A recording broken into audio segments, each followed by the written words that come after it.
with 1 bit. So the code word corresponding to this S1 I can say has 1 bit. Now when I talk about symbol S2 or S3, occurrence of a symbol S2 or S3, it is 1 by 4, right? Probability of occurrence of, right, S2 or S3, it is 1 by 4. I can say the symbol S2, when it occurs, I gain 2 bits of information. That means what, I can encode this S2 with 2 bits and also S3 with 2 bits. Say if I encoded S1 as 0, I can encode S2 as 1 0. Okay, I can encode S3 as 1 1. Okay, so 2 bits of information. On an average, I can say this source, right, about this source, I get 3 by 2 bits per symbol. When a symbol get emitted by the source, I say I get on an average 3 by 2 bits per symbol of information. So we were, I think, here only, right, last class, right? I just ended the last class here, I hope, isn't it, Gaurav Naidu? Yes, sir. Fine. So now we will begin from today here, right? So if now let us just try to understand the property of the entropy again, right? Now for that, let us consider a source which is binary source. Binary source in the sense, what, source emit either 0 or 1, right? 0 or 1. So this is the binary source or a digital source, I can say, which emits 0 or 1, right? So the probability of occurrence of a symbol 0 be p, and if the probability of occurrence of a symbol 0 is p, then probability of occurrence of symbol 1 is 1 minus p, right? And I can say this p can vary from 0 to 1, right? So p can vary from 0 to 1. So if p is equal to 0, that means what, probability of occurrence of symbol 0 is 1, right? Probability of occurrence of symbol 0 is 1, then probability of occurrence of symbol 1 is 0. If the probability of occurrence of symbol 0 is 0, probability of occurrence of symbol 1 is 1, right? Means if probability of occurrence of symbol 1 is 1, right? So this is the only symbol which is going to be emitted, like that. Okay, so we can say the entropy of this source, average information content about this source, is p log 1 upon p to the base 2 plus 1 minus p log 1 upon 1 minus p to the base 2. Look here, as we are dealing with information theory with respect to digital communication, right? Log to the base 2, I don't have to say always.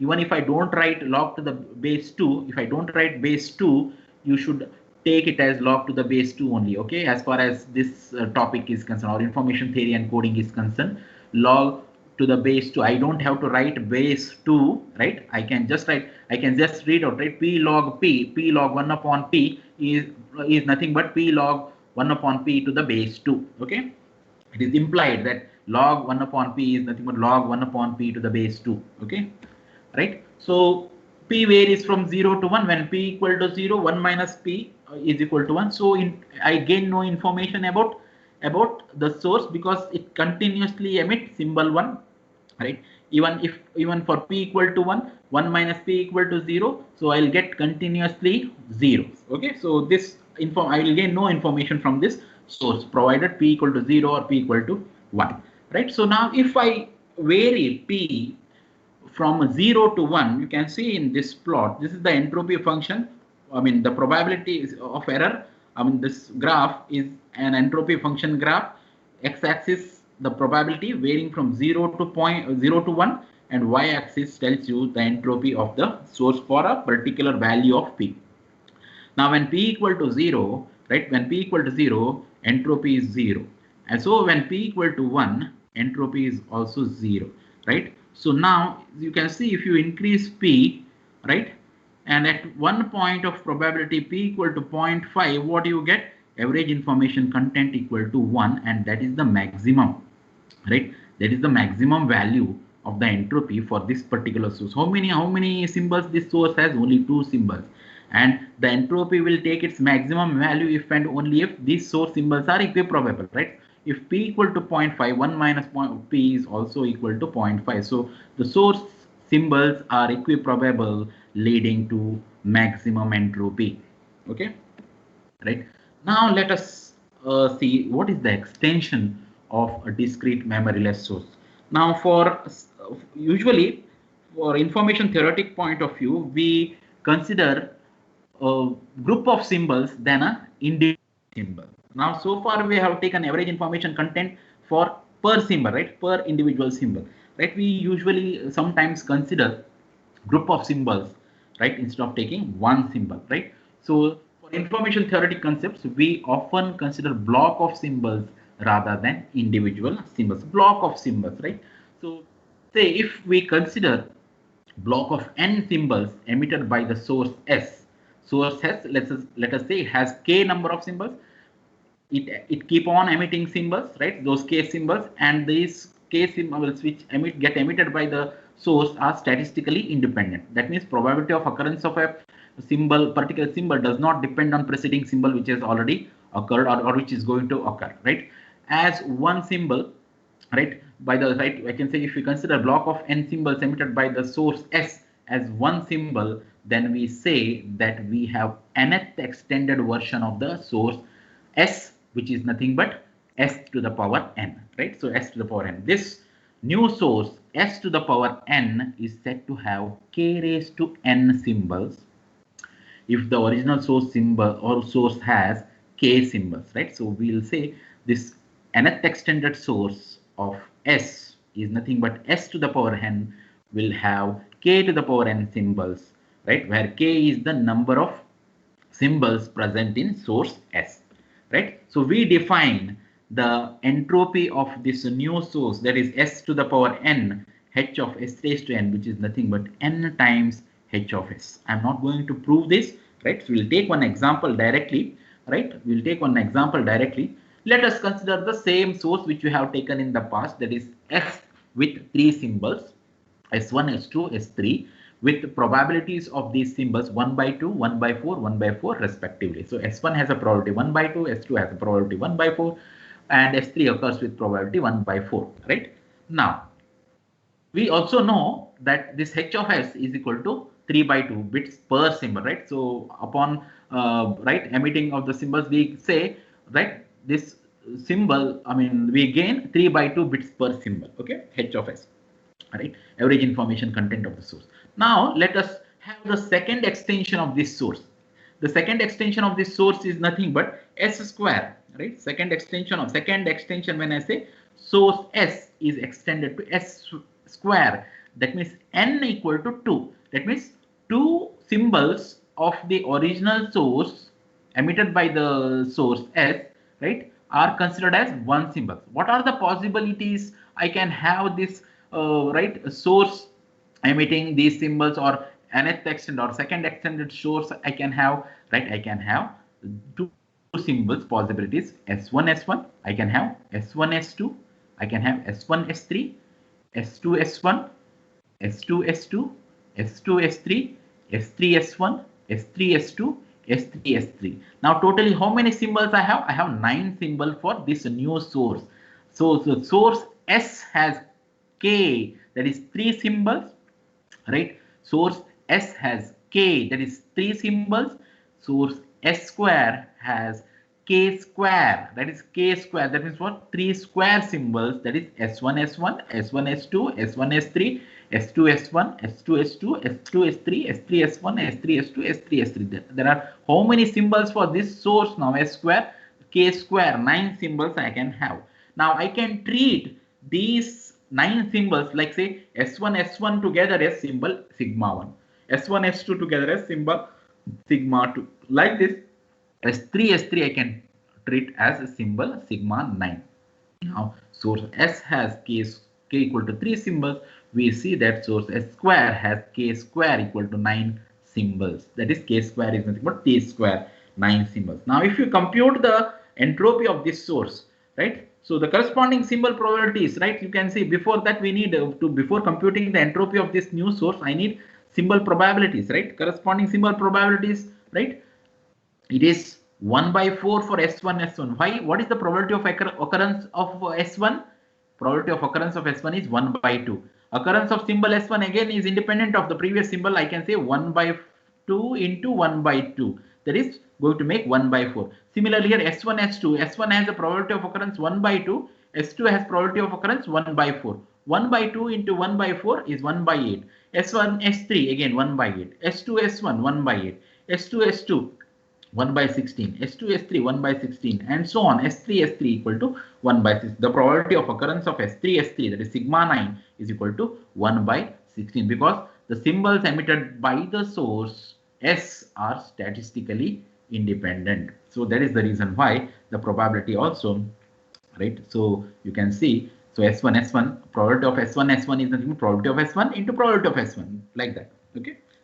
Right, so we can compute the entropy of this new source, that is S square, H of S square is nothing but summation k equal to 1 to 8 P of sigma I log 1 upon P of sigma I to the base 2. I don't have to tell that to the base 2, it is log to the base 2 only. I can substitute these values, 1 by 4 log 4 plus 1 by 8 log 8 plus 1 by 6 4 by 16 log 16. That is, I get 2 by 4 plus 1 by 2 into 3, 1 by 4 into 4. It is 3 bits per symbol. What it indicates now, H of S square is equal to 2 times H of S. Okay. Any doubts here? Any doubts?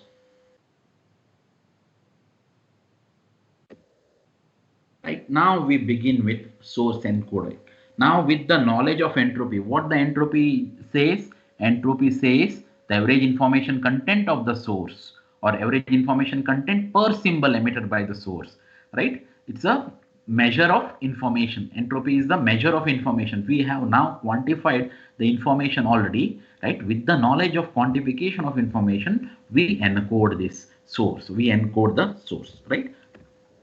We require efficient coding in digital communication. So now we expect our code be as short as possible, as efficient as possible, right? So as when we say as efficient as possible, we require code be as short as possible, because we want this code to have very low redundancy, very less redundant bits, right, to be there in the code, right? So that is how we have to code. So the source coding deals with efficient coding, right? Efficient coding, right? So we have to have efficient coding when in the source coding, right? That is, whatever the information emitted by the source symbols have to be encoded, and the encoder which encodes these symbols or emitted by the source are called source encoder, right? Our primary interest is in developing an efficient encoder that satisfies two functional requirements. One is the code words produced by the encoders are binary form, are in binary form, right? So our main requirement here is code words produced by the encoder are in binary form.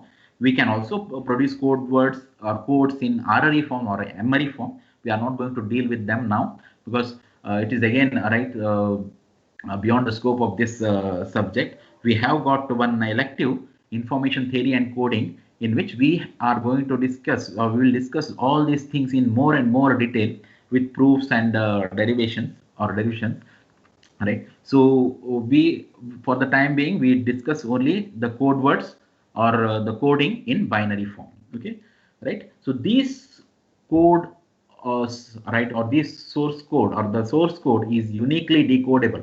That means what? I must be at the receiver, I must be able to retrieve this code, right? Retrieve the code as well as retrieve the symbol back, right, uniquely. So these codes, whatever the codes we design or whatever the codes we get from the source encoding must be uniquely decodable, so that the original source sequence can be reconstructed perfect from the encoded binary sequence. So to reconstruct the signal or reconstruct the symbol, we need to have coding which is uniquely decodable coding. Okay, right? So now we consider a source coding here, discrete memoryless source, right? So in which successive symbols emitted by the source are statistically independent. So k is the sk is the symbol, let us say, for example, emitted by the source, and this occurs with some probability. Now once it is fed to the source encoder encodes this sk symbol emitted by the source into bk binary sequence. Okay, so code words, this will generate a code word or a code word corresponding to symbol SK. So PK binary sequence it will generate for that particular symbol SK. The output SK is converted by the source encoder into a sequence of ones and zeros denoted by B sub k. Right? So we assume that source has an alphabet with k different symbols and that the kth symbol SK occurs with probability Pk where k equal to 0 to k minus 1. And let us say we have obtained the code word or for a particular symbol SK, and the length of this code word is LK, which is measured in bits. LK number of bits. Let us say LK bits I have got for this particular symbol SK. Okay. Then I say the average code word length of this source encoder, right? Whichever the encoder I have used to encode this source symbols, right? I can define the average code word length, right? Average code word length provided I know the probability of occurrence of a symbol SK and I know the length of the code word corresponding to symbol SK where k can take values from 0 to k minus 1. I can have the average code word length or average length of a code word as L bar equal to summation k equal to, that is small k equal to 0 to capital K minus 1 pk into L sub k, p sub k into L sub k bits per symbol. Okay, right? Now the code length or the average code word length or code length or average length of a code, we say code word length, average code word length or length of a code. Okay, average code word length or a length of a code is L bar equal to summation k equal to 0 to k minus 1. When I say code word, it's a word or number of bits or sorry bit sequence of bits corresponding to particular symbol.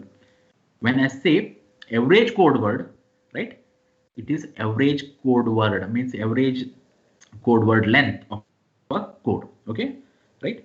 Summation L bar, I mean, so L bar is nothing but summation k equal to 0 to k minus 1 pk lk bits per symbol, right? Right. So what do you mean by efficient code or a compact code? Efficient code or a compact Excuse me, sir. Yeah. Yeah, sir, can you go to one slide back? Yeah, I have gone.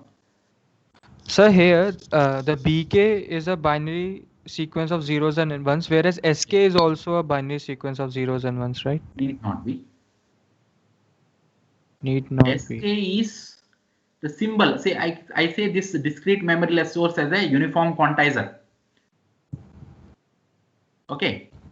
Yes, sir. If SK is discrete memoryless source is a uniform quantizer, I'll get SKs are all levels, right? Yes or no?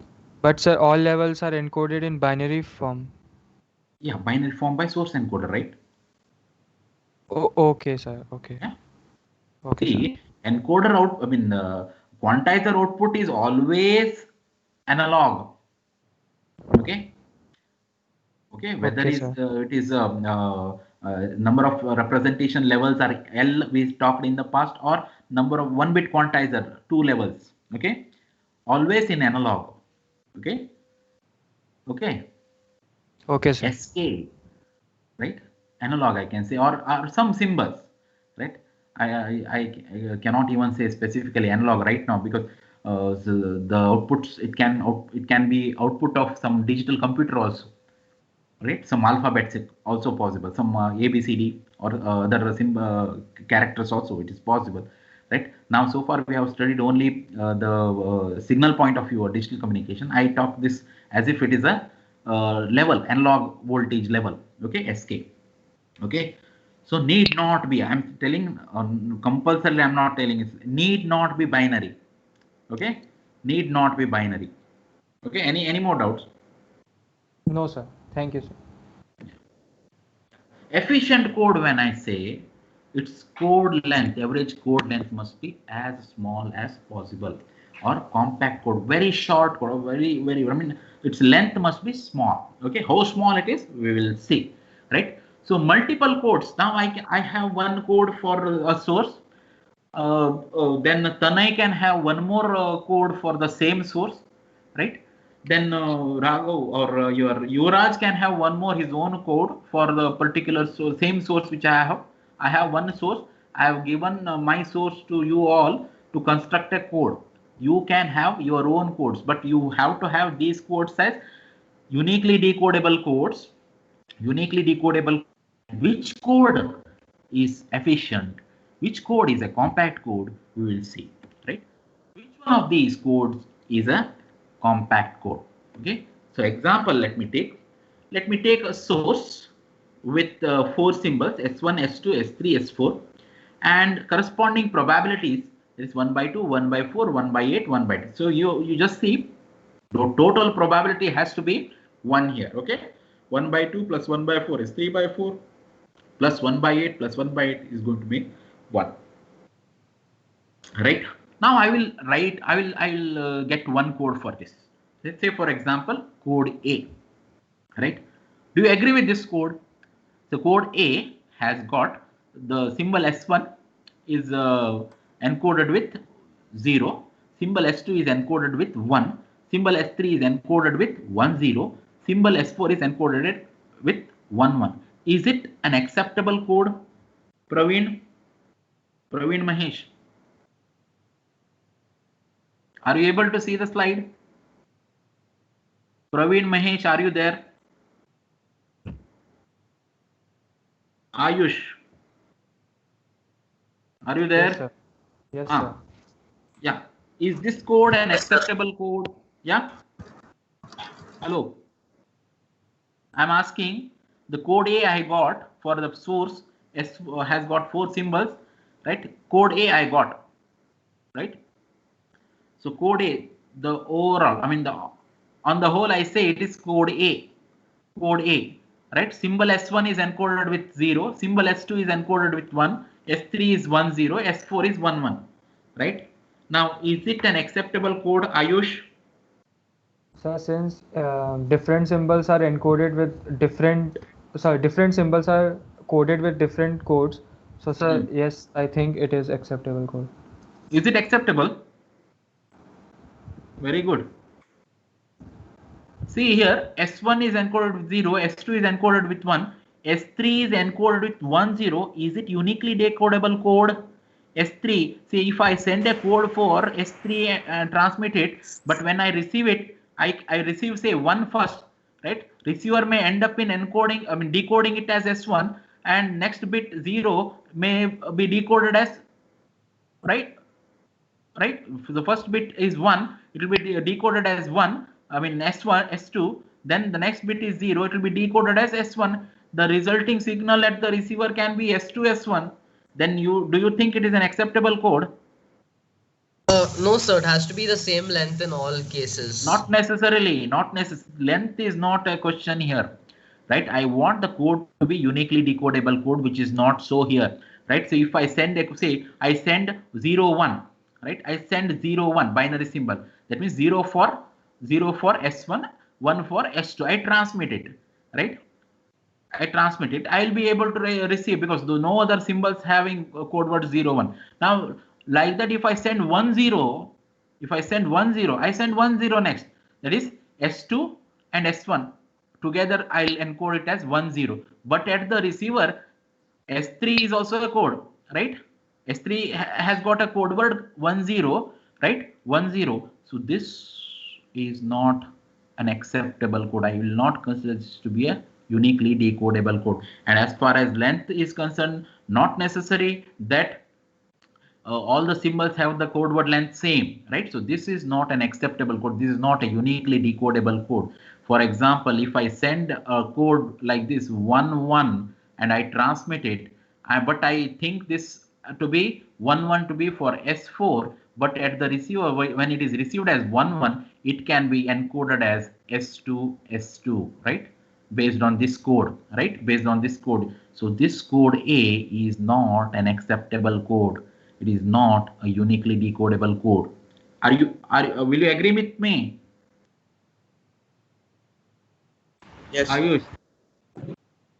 Sir, shouldn't we consider also, sir, my thinking was like the receiver will wait for T seconds for accepting a code, right?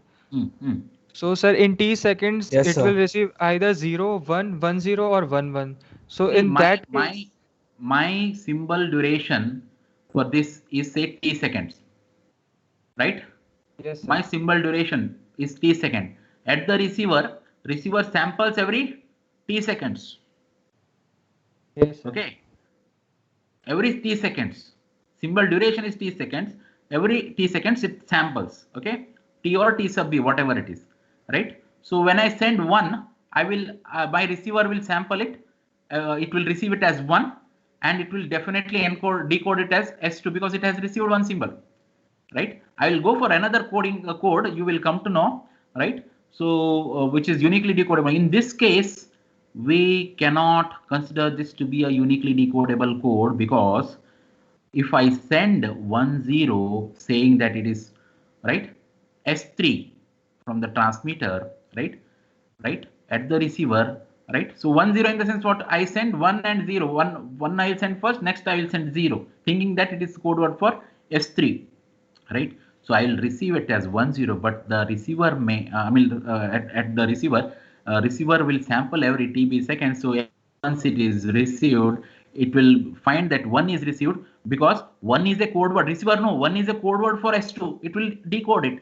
Then it will receive 0. It knows 0 is a code word for, right? 0 is a code word for S1. S1, it will decode it as S1. Okay, so this code A is not a uniquely decodable code. It is not an acceptable code. I'll go for the next code, right? So 00011011. Do you agree with this code? Acceptable? Is it? Is this code an acceptable code? Yes, sir. Yes. Yes, sir. It is. Why? So because we can uniquely like decode it. The first. Whether you sample every t seconds, t means one symbol duration. Let us say you sample every t seconds or 2 t seconds, right? So after you receive, first 0, the receiver will not be able to decide in favor of a particular symbol because it has to wait for one more symbol to come, one more binary symbol to come, so that it can decide in favor of a particular symbol, right? If it receives 2 zeros continuously, right, it will decide in favor of S1. If it receives 1 0, that is 10, right, it will decide in favor of S3 because 10 is a code word available for S3. That is the reason why it is uniquely decodable code. Now one more code, that is code C. Is this code a uniquely decodable code? Yes, sir. Yeah. How? No, because even if it like the ones like even if it gets 1 1, like it will then it can't be identified uniquely which exact one. Like just a one, it can't be identified which one it's going to. Yes. The So one itself, like an individual one, does not exist as a symbol. Yes. So it can decide on the basis of the next bit which has come, right? Next bit. So say 0 if it has received, right? So the 0 first it has received, let us say, right? It cannot decide, right, immediately. If the next bit comes, right, 10, right, next 0, so 0 once it comes, it can decide in favor of S1, right? Then if it 10 it comes, it will be deciding in favor of S2, right? So then if 0 comes one after the other, first 0 will be decoded as S1, next 0 will be decoded as S2, and so on, right? So next code, is this code a uniquely decodable code? Code D.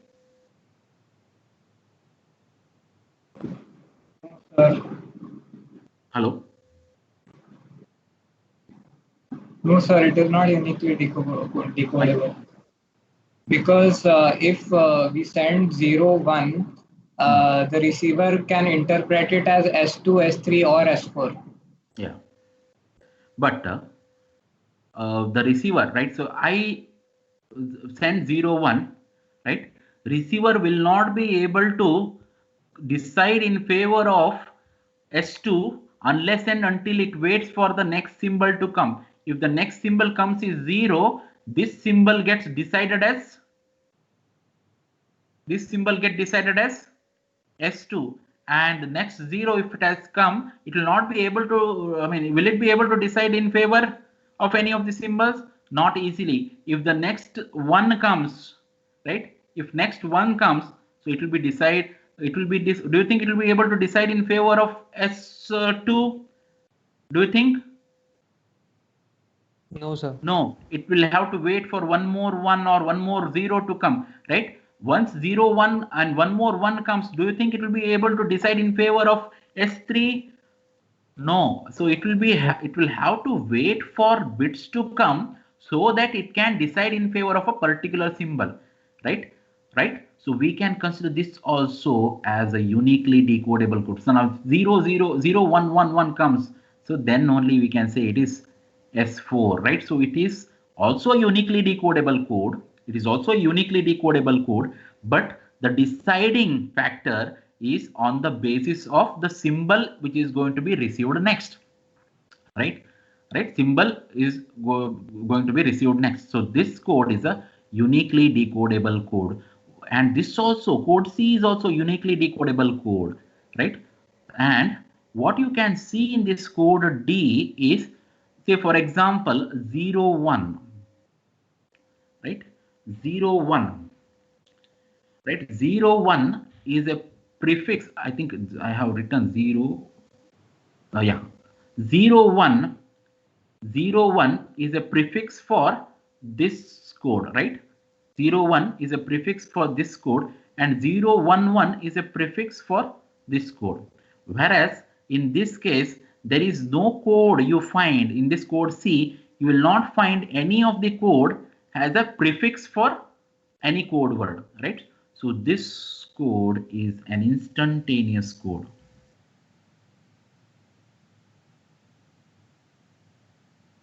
And this one is uniquely decoded, non-instantaneous. Non-instantaneous. So this code is uniquely decodable code, but it is a non-instantaneous code because it has to wait for symbols to come, right? So binary symbols to come so that it can decide for a particular symbol. Okay, it has to wait for binary data to come so that it can decide for a particular symbol. Here it can be considered, right? Only if the 0 comes, it will decide in favor of a particular symbol, right? So it will not wait for the next bit to come so that it can decide in favor of a particular symbol. Here, just because the code word, say for example S3 or S4, code word you say take having some other code word as a prefix, right? You cannot decide, or the receiver cannot decide instantaneously. Receiver, in the case of code D, receiver cannot decide instantaneously, whereas in the case of code C, receiver can decide instantaneously. The code C is considered as a instantaneous code, or even it is called prefix code. Prefix code, because no other code is a prefix to any other, no code word is a prefix to any other code word, right? So that is the reason why we say, right, we say this code C is a prefix code or a instantaneous code. Code D is a non-instantaneous code, but both these codes are uniquely decodable codes. We can uniquely decode them, right? So code E. Excuse me, sir. Yeah. So in code C, suppose we get S4, suppose we are sending S4 over, and we send first we send just the first MSB, which is 1, but then we still have to wait till we get a 0. So doesn't that? We have to wait for 0 to come. We have to wait for 0 to come. It doesn't have to decide. It has got to wait for 0 to come. That is the reason why this code is also called comma code. 0 acts as a comma. Okay, 0 acts as a comma here. Every 0, right, you get a code. After every 0, you get a code. Okay. So then doesn't that make, because the receiver is still waiting, that doesn't that makes receiver is waiting, but the thing is, it will not have any conflict in deciding, right? So say in this case, what happens?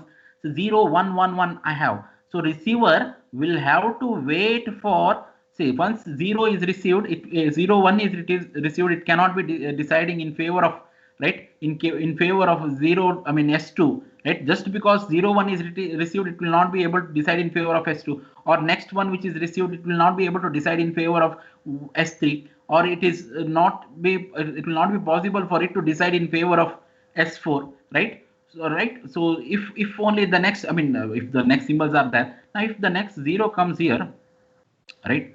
If the next 0 comes here or next 1 comes here, right? Right. In this case, next 1 comes here, it will be decided in favor of S4 will be decided here, right? If the next 0 comes or next 1 comes for a source with only 4 symbols. Got it? Yes, sir. Thank you. Now, code E. What about code E? Yes, sir.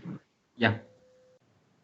With code D, if we look at the symbol definition for S3 011,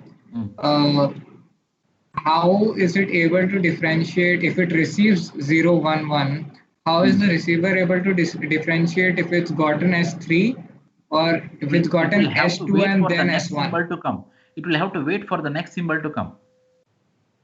But sir, if this is the case, then in code A also we can say the same thing, that it will wait for 2 symbols to come and then it will decide what to do. See here, 0 as a code word, right? So I receive 0, 1, right? 1, 0, 1, 1, 0, 1, 1, like this, right? 0, 0, okay? And there is one more factor also in this. For a code to be uniquely decodable code, there is one more factor which I have not discussed here. So it is beyond the scope of this subject. We require summation k equal to 0 to say k minus 1, 2 raised to minus lk must be less than or equal to 1. Okay, right? This is required. This is called Kraft's inequality, right? For a code, this is one of the conditions for a uniquely decodable code, which we have not discussed here. Okay, right? We have not discussed here. The required thing is this factor 0 to k minus 1, right? 2 raised to minus lk must be, where lk is the length of a code word, must be less than or equal to 1.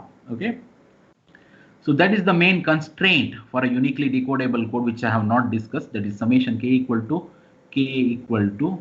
0 to k minus 1, 2 raised to minus lk must be less than or equal to 1. So in that case, this length will be will not be satisfying the inequality here. Okay, right? For an instantaneous code or for a uniquely decodable code, code A does not satisfy that, right?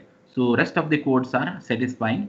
And also at the receiver, when I receive 0 and 1 here, right? So I have a code word. I don't have a code word corresponding to 0, 1 here, right? How do I decide now? I don't have a code word corresponding to, I mean, the symbol corresponding to 0, 1. I don't have at all. That means I leave the binary bits as it is, right? 0, 1 is not there in my data book, in my receiver, I mean, database. 0, 1 code is not there, right? So how do I decide now, right? I have to decide this as S1 only. I have to decide this as, right? I have to decide this as S2 only, because 0, 1 is not existing. 0, 1 is not there. That means, do I need to leave this code? No. So this is one of the problems I am facing at the receiver. That is why code A cannot be a uniquely decodable code. Code B, C, D, E are uniquely decodable. Now tell me, what about code E? Code E. Code E. Hello, Yuvraj. Got my point? Why code A is not a uniquely decodable code? Yes, sir. Yeah, right. So 0, 1, if I receive, I don't have a code word to decide in favor of. I mean, I don't have a symbol for this 0, 1, right? Or a 0, 1 code word is not there in my database. Now code E, tell me. You tell me about code E. So just a second. Can code D be also called as a comma code? Because like in code C, we are waiting for 0 to signify the termination of a particular code, and in code D also we are waiting for one more 1 here. In this case, I transmit 0, 1. I receive like this: 0, 1, 1, 1. Next 1 I will receive. What happens? Okay, sir, clear. Because in you this somewhere case, just I have got only 4 symbols. This is what my database, my transmitter knows this, and my receiver also knows this. Okay, Got it? Clear, sir. I will not But call this sir- as but a sir, comma this- code because Yes, sir. Yeah. But sir, this code 041, sir, this code can be decoded as S2, S1, S1, S1, or it can be decoded which as one? Which one? S3. Which one? Which one? Sir, 0, 1, 1, 1, 1. Which Sir, one? this Which I have code. written now? Yes, sir. Right now. So this This code one. can be decoded as S2, S1, S1, S1.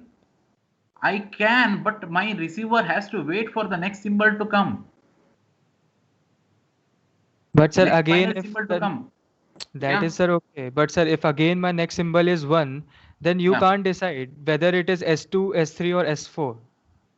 If the next symbol is 1, here this symbol is 1, it is definitely S4 because I don't have code word 0, 1, 1, 1, 1 for any of the symbols of my But sir, database. it can also be S2, S1, S1, S1. See here, my transmitter and receiver have an agreement. Okay, this is the code I am having for my symbols, right?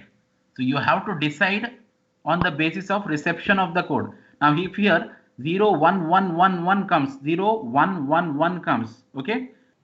I have a code word, but I will wait for next symbol to come again. If it is 1, I don't have a code word for this.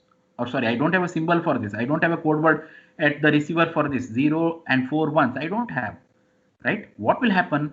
Receiver will take the past 4 digits, that is 0, 1, 1, 1 and 1, 1, 1, and decide in favor of S4, and it will wait for next bits to come so that it can decide in favor of, right?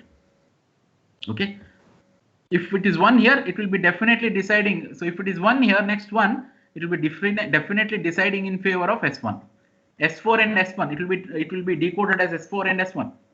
Okay. Sir, you write a code for S2, S1, S1, S1. S2, S1, S1, S1.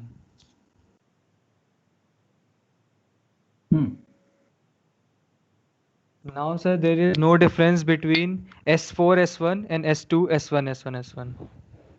now I think I need to change this code. I'll just change this to 0. Okay, there is a correction. Please make 0 here. Sorry, 0 here. The code D should have 0. Okay. Now I'll just make a correction here. What you said? This code D, you can see S1 I have changed to 0 now. 0, 0, 1, 0, 1, 1 and 0, 1, 1, 1. Okay. Yes, sir. Okay. Yeah. Now I will, you tell me the sequence. I think there was a mistake here. I should have taken this as 0. Right? 0 is the code for S1. Sir, it is S2, S1, S1, S1. S2, S1, S1, S1. S1, S1, S1. Yeah.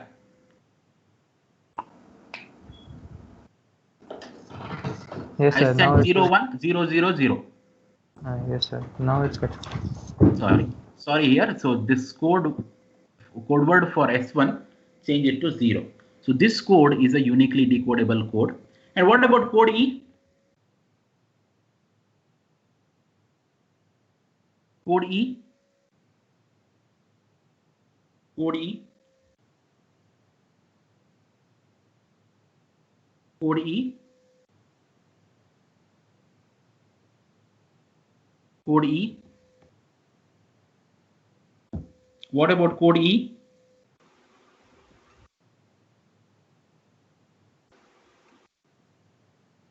Gaurav? Yes, sir. Yes, sir. What about code E? Is it uniquely decodable code? Yes, sir. It is uniquely decodable code, and it is also an instantaneous code, right? It's also called a comma. Yeah. Fine. Next, let us see the lengths of these acceptable codes. LK, right? Which code is efficient code in this? Can you guess? Which code is an efficient code? B. Code B. Code B. Why? So because For that, even like at most it has a length of 2. It never needs 3 bits. do you think then code C has a length greater than 2? In some cases it requires more than 2 bits. Yeah, in some cases, average length, I mean, average is what is important, not individual code words, average, right? So the first, that is code B, which is an acceptable code, is having the average length LB bar as 2 bits per symbol. Next, code C has got average length 1.875 bits per symbol, which is less than 2 bits per symbol. Now we can say code C is more efficient than code B, right? And what about code D? Code D is also having the same average length. See, now this average length is telling you how efficient the code is, and it will not tell you how the code is. How you have constructed the code, it will not tell you. It will tell you the efficiency of the code, right? Acceptable code, right?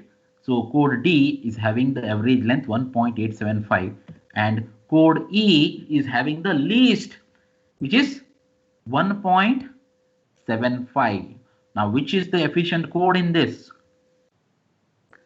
The efficient code in this is code E, which is an acceptable code, uniquely decodable code, because its average length is very, very small, right? Very less compared to other codes, code B, C, D. Okay, so average length of code E is very, very small. So this code E is the compact code or a efficient code, because its average length is less than any other average lengths of this any other code. Okay, its average length is less than or equal to any other code average length. Okay, any doubts here? Any doubts? Any doubts? No, sir, got it. Yeah.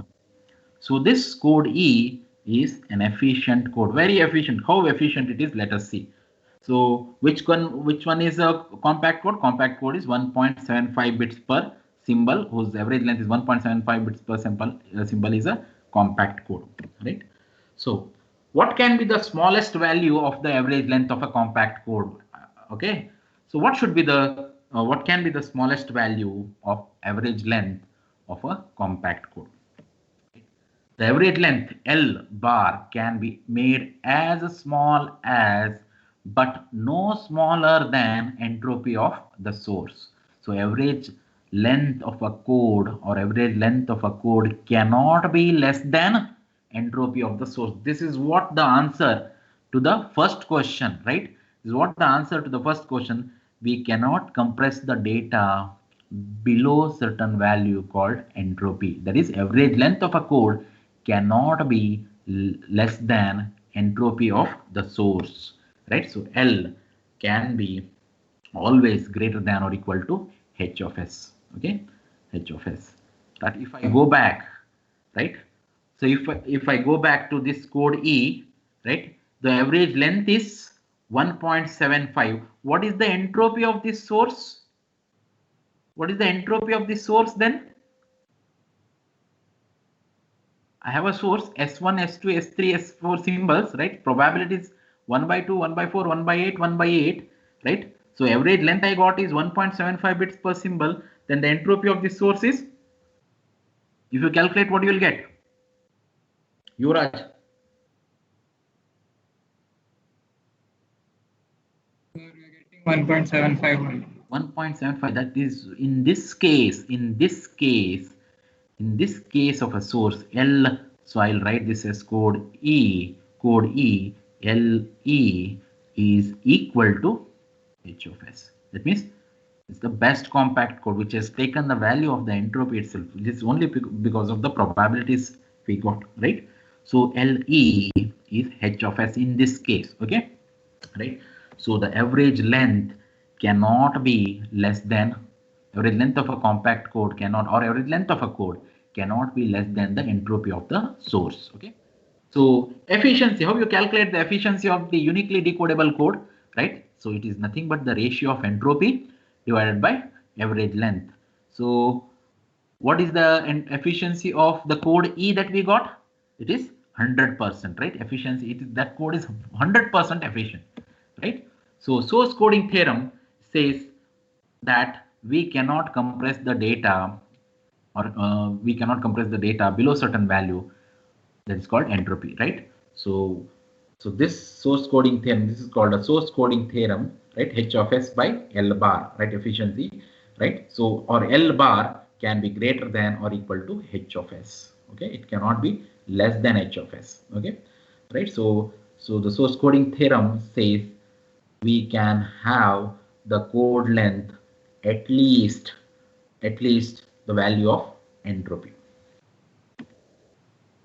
Right.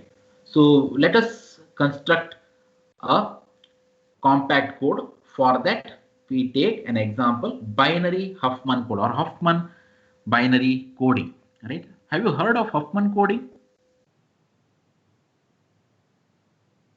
Have you come across Huffman coding, encoding? Praveen Mahesh? Have you heard of it? Hello? Yes, sir. Have you heard of Huffman coding?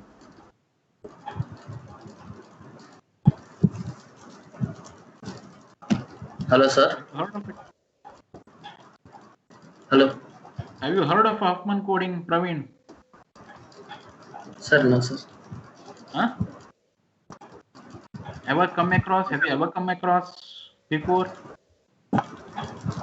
Yuvraj? No, sir. No, about computer organization, you have not come across it. Maybe first year or B sir may mentioned it, sir. I don't think you have come across in the first year. When you studied the COA? I don't know, sir. You have not, huh? Okay, let me. I thought you have come across it. Okay. So it is a Huffman coding technique, which is a compact code, right? It guarantees the compact code. Okay. So I'll just go to that. Okay, wait.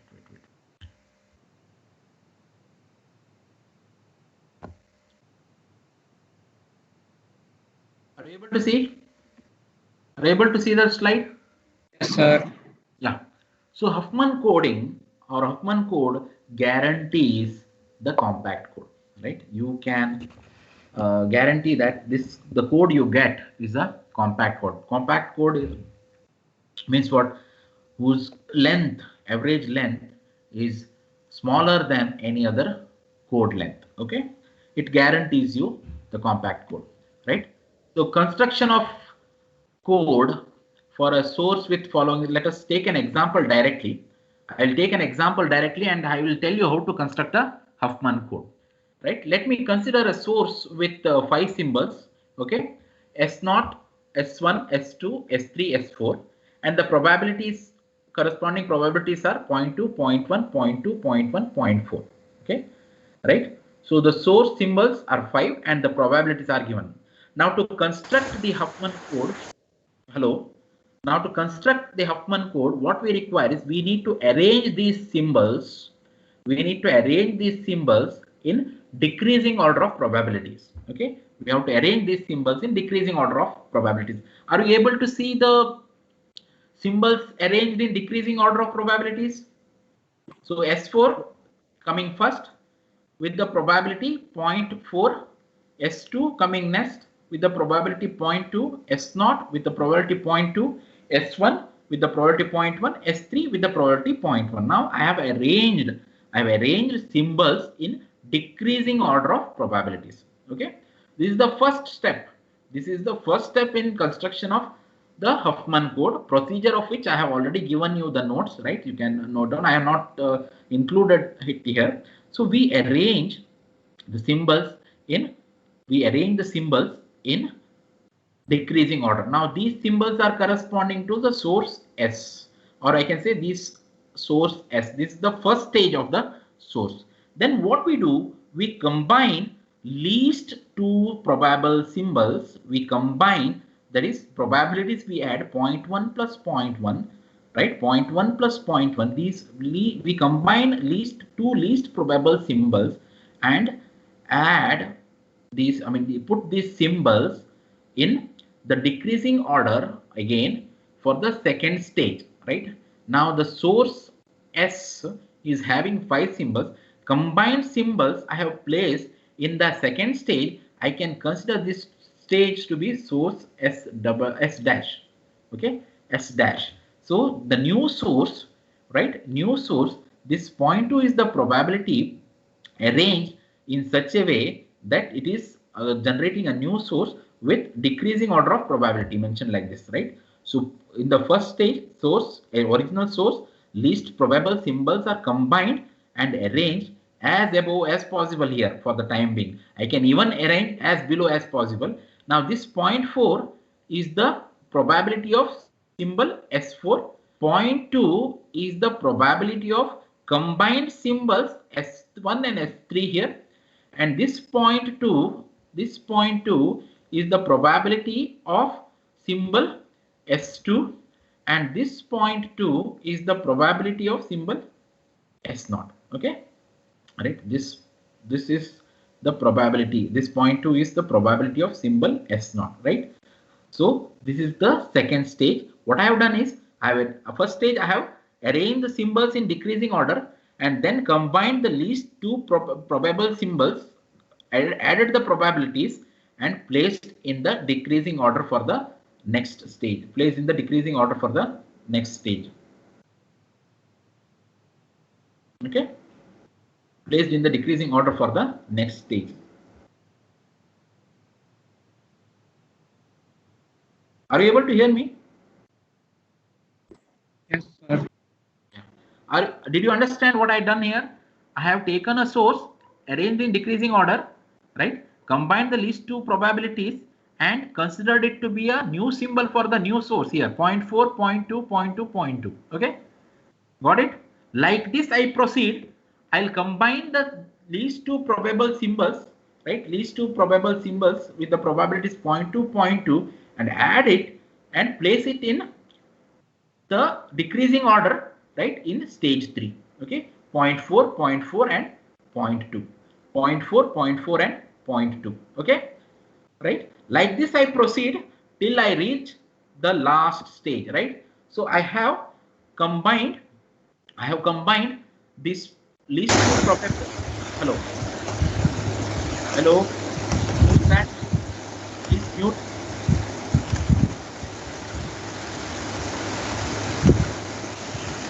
Please mute yourself.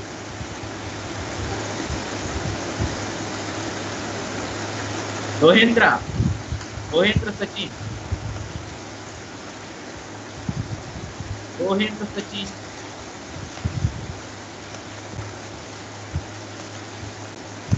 So, Rohendra.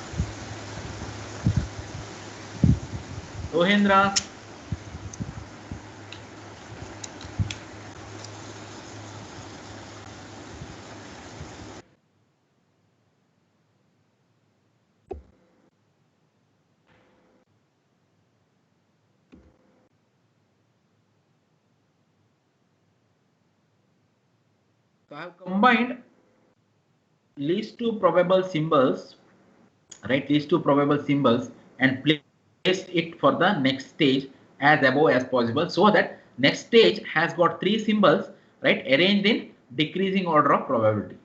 Next, I will combine least two probable symbols corresponding to stage 3, right? Stage 3, I can say this for source S. This one is for source S dash with one less symbol.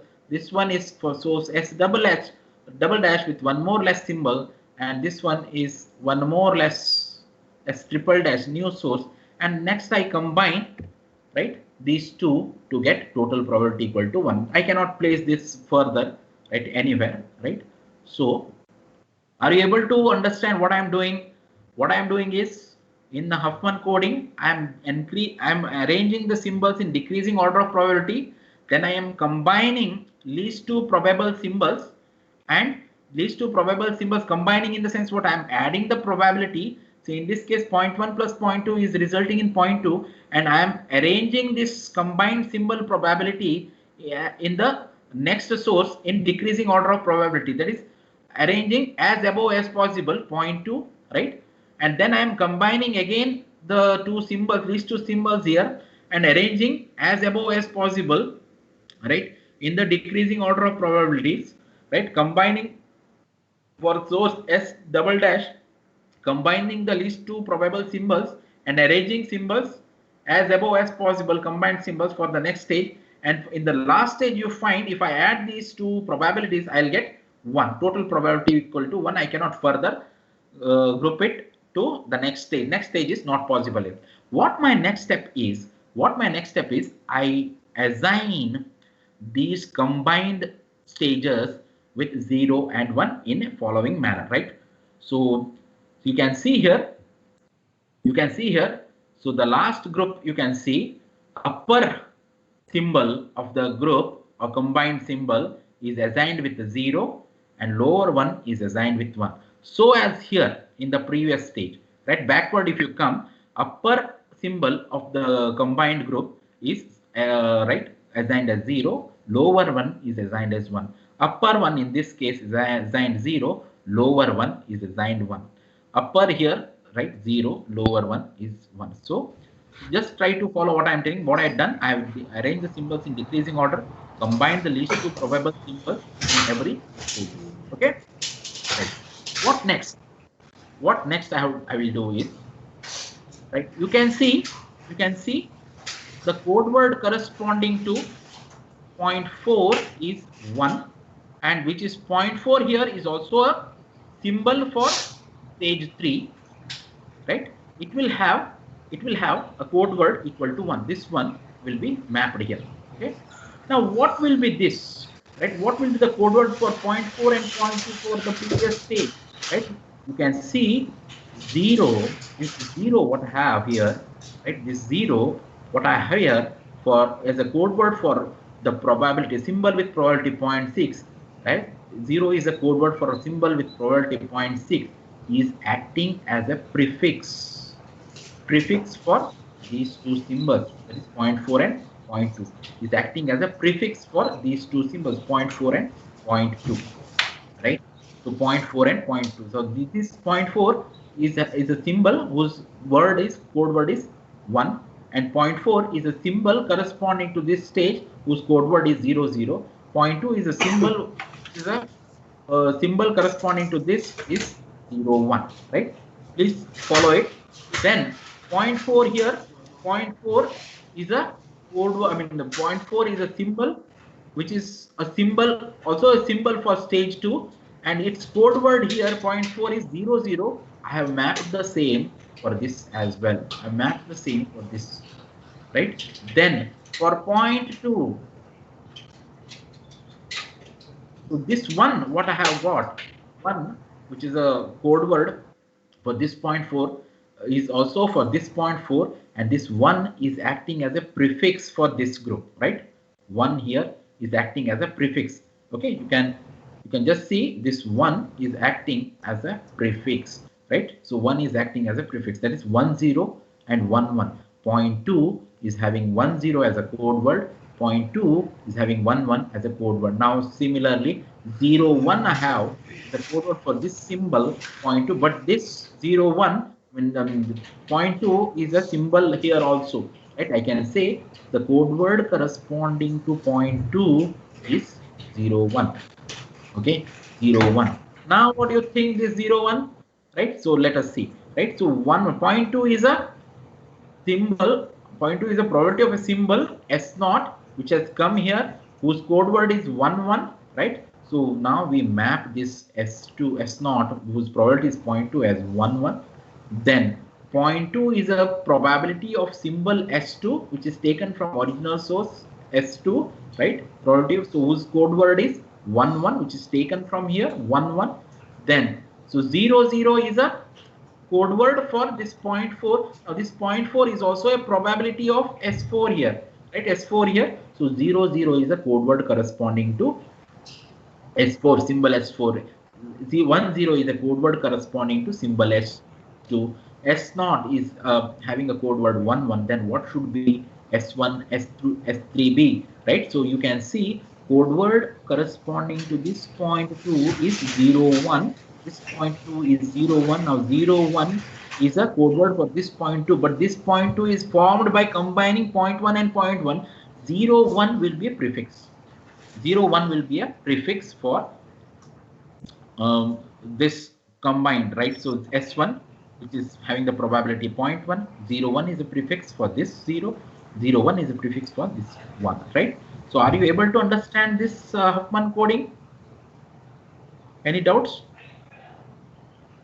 Right, now we have come to the final code for. So could you please explain the last part once again? Like, why are we taking 0 1 for the last step in stage 1? I mean, 0 1 I have taken everywhere like that. Okay, I have taken everywhere. As you can see 0.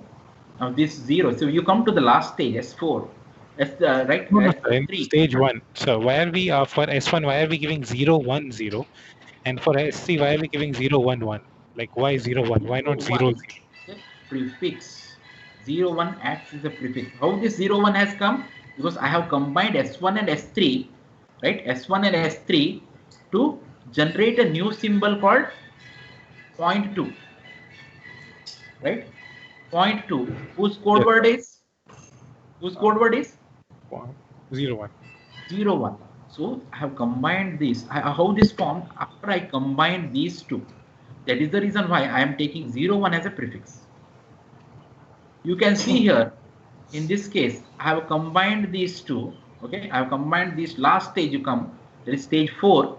Okay, I have assigned 0 to this symbol 0.6.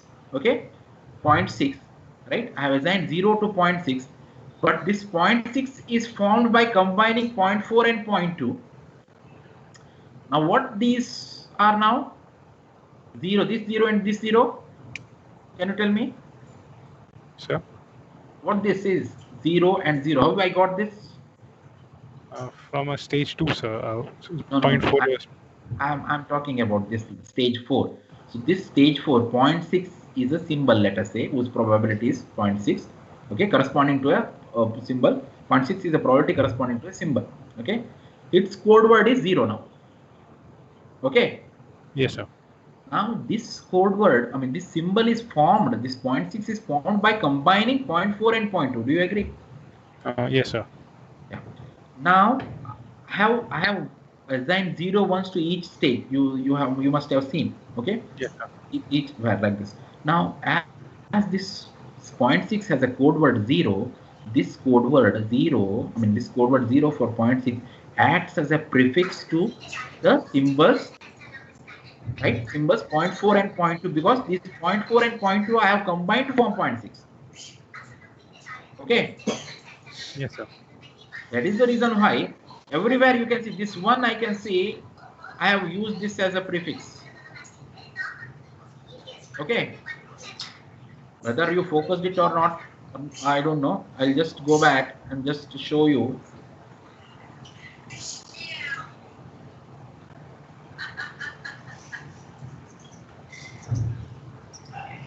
You can see, I'll just play this one, 0.6.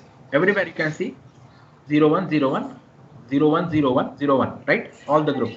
Then I have taken 0.4, the code word for, I mean 1 is the code word for 0.4. Then I have combined this, right? This as a prefix. So this as a prefix for this 0 0. Okay. Likewise, I have used this 1 1 as a prefix for this. Okay.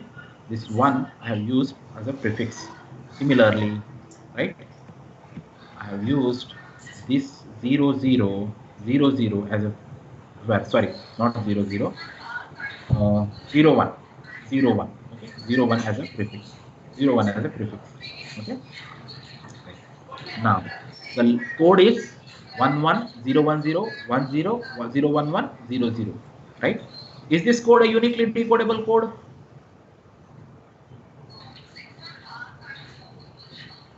Is this code a uniquely decodable code? Hello. Yes, sir. Yeah. So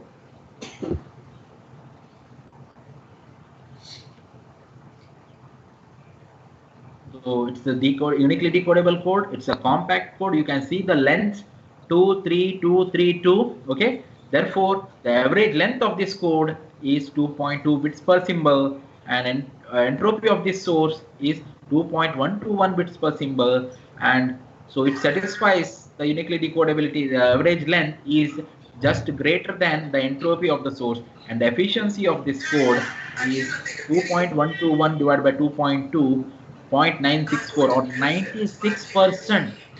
96.4% is the efficiency. What is the redundancy? 1 minus the efficiency is the redundancy. Redundancy is nothing but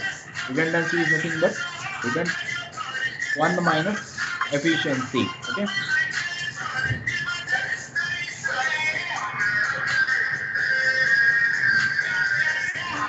Siddharth Sharma.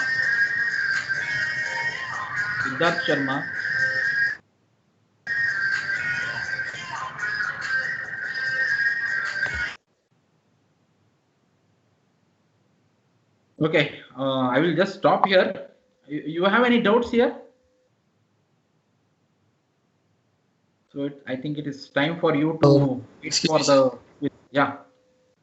So the way we have oriented the symbols on the left hand side, like S, if they are having same probability, the orientation doesn't matter, is it? Like we have placed S2 above S0, so not an issue. Not an issue. See, S2 and S0 have the same probabilities, 0.2 and 0.2. You can place S0 above S2, right?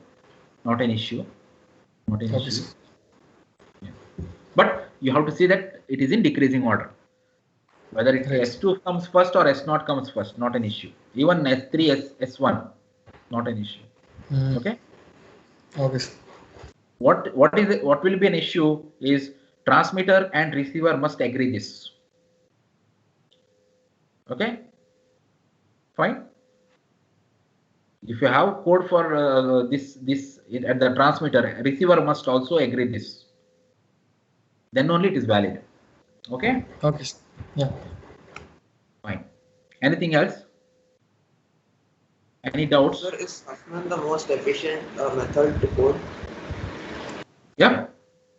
Is Huffman the most efficient method of encoding? Huffman is the most efficient, and this guarantees, Huffman guarantees that we are not going to study the proof, how it guarantees the Huffman code.